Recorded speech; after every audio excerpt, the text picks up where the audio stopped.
നമസ്കാരം കൂട്ടുകാരെ, ഞാൻ പീറ്റർ ചുള്ളൂർ. ഇപ്പോൾ മോഹവിലയുള്ള തേങ്ങയുടെ വില കേട്ടാൽ നമ്മൾ ഞെട്ടും. ഇപ്പോൾ നല്ല നാടൻ തേങ്ങ നോക്കി വാങ്ങിച്ചാൽ ഏകദേശം കിലോയുടെ പുറത്ത് കടകളിൽ നിന്ന് വാങ്ങിക്കുമ്പോൾ 95 രൂപയാണ്. നല്ല നാടൻ തേങ്ങ എങ്ങനെ അറിയുന്നത്? നമ്മൾ കയ്യിലെടുക്കുമ്പോൾ അതിൻ്റെ കണ്ണ് നല്ല രീതിയിൽ കറുത്തുകയാണെങ്കിൽ നല്ല നാടൻ തേങ്ങയാണ്. അത് തിരുങ്ങിയാൽ നല്ല പീരയും കിട്ടും. ആ പീരയ്ക്ക് നല്ല കട്ടിയും കാണും, നല്ല അതിനകത്ത് ചാറും കാണും.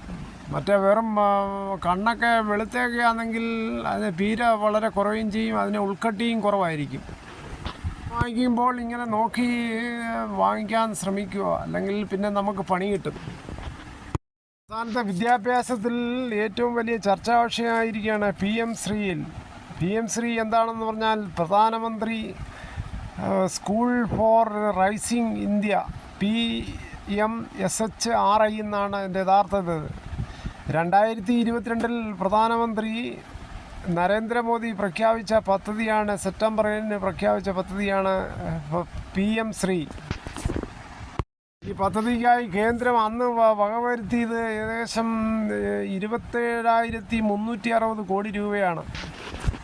ഇതിൻ്റെ യഥാർത്ഥ ലക്ഷ്യം രാജ്യത്ത് ഇപ്പോഴത്തുള്ള വിദ്യാഭ്യാസ രീതി വളരെയധികം മെച്ചപ്പെടുത്തുക, സ്കൂളുകളുടെ അടിസ്ഥാന സൗകര്യ വികസനം, രാജ്യത്ത് 14,500 സർക്കാർ സ്കൂളുകളെ മാതൃകാ സ്ഥാപനങ്ങളായി ഉയർത്തുക, മാറ്റങ്ങൾ 2020 ദേശീയ വിദ്യാഭ്യാസ നയത്തോട് ചേർന്ന് നിൽക്കുന്ന തരത്തിലായിരിക്കണം.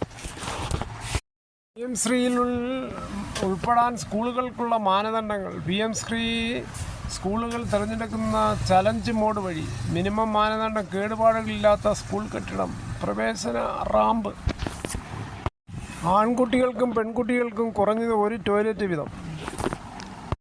തിരഞ്ഞെടുത്ത സ്കൂൾ പ്രത്യേകം വികസിപ്പിച്ച് ദേശീയ വിദ്യാഭ്യാസ നയത്തിൻ്റെ മികവ് പ്രദർശിപ്പിക്കണം. ഓരോ ബ്ലോക്കിലും 2 സ്കൂൾ PM ശ്രീയായി വികസിപ്പിക്കും. ഓരോ സ്കൂളിന് ചിലവഴിക്കുക ശരാശരി 1.13 കോടി രൂപയാണ്. ചിലവ് വഹിക്കുക കേന്ദ്ര സംസ്ഥാന വിഹിതം 60:40 എന്ന അനുപാതത്തിൽ. തിരഞ്ഞെടുക്കപ്പെടുന്ന സ്കൂളുകളിൽ കേന്ദ്ര സർക്കാർ നടപ്പാക്കിയ ദേശീയ വിദ്യാഭ്യാസം നടപ്പാക്കേണ്ടി വരും.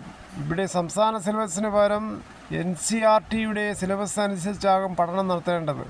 PM ശ്രീ സ്കൂൾ എന്ന ബോർഡും പ്രധാനമന്ത്രിയുടെ ചിത്രവും സ്കൂളിൽ സ്ഥാപിക്കണം.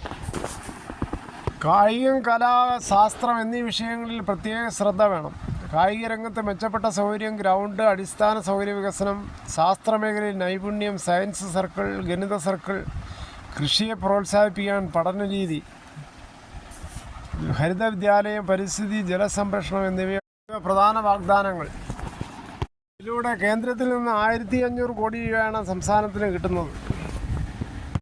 ഇതോടുകൂടി ഈ വീഡിയോയുടെ പൂർണ്ണമാകുന്നു. ഇത്രയും സമയം ക്ഷമയുടെ കേട്ടിരുന്ന വളരെയധികം നന്ദി. നിങ്ങൾക്ക് ഇഷ്ടമായെങ്കിൽ ഒരു ലൈക്കും ഒപ്പം നിങ്ങളുടെ വിലയേറിയ അഭിപ്രായങ്ങളും. സബ്സ്ക്രൈബ് ചെയ്യാൻ മറക്കല്ലേ.